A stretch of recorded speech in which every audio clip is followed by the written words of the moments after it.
and underneath all of it sits a hard architectural limit, described decades earlier by George Miller, the cognitive psychologist famous for showing that working memory holds only about 7 items, plus or minus 2, at once.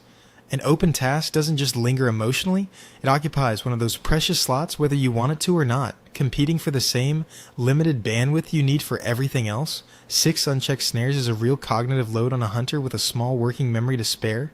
15 open browser tabs and 3 unanswered messages is the same load, dressed differently. Here is where it turns. Modern software did not stumble into this mechanism by accident. Product teams studying user retention deliberately design experiences around the Zeigarnik effect. Progress bars stalled at 91%, profile completion meters, 3 items left in your cart, unread badges that never quite reach 0, streaks that threaten to break. These are manufactured snare lines, engineered to feel unresolved on purpose, because an unresolved loop keeps you coming back the way an unchecked trap kept the hunter awake.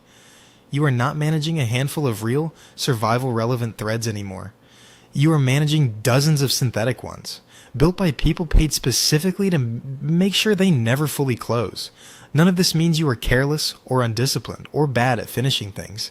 It means an ancient tension system, built to track a handful of real snares across a small valley, is now being asked to track infinite open loops manufactured by companies who understand it better than you do. The restlessness you feel at 11:40 at night is not a personal failure. It is a precise, functioning alarm, doing exactly the job it was built to do in an environment deliberately flooded with far more open loops than it was ever designed to hold. So instead of asking why you can't stop thinking about the unfinished report, try asking a more useful question. Is this loop actually mine, something with real stakes if left undone, or was it built by someone else to feel that way on purpose? Ask whether closure requires the whole task finished or just a plan specific enough to let the tension down safely, the way Masi Campo's participants found relief just by writing one down.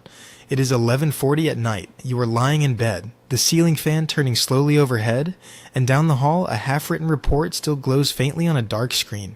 Your mind walks back to it once more, the way a hunter's mind walks back to a snare he cannot see in the dark. But this time you recognize the shape of it.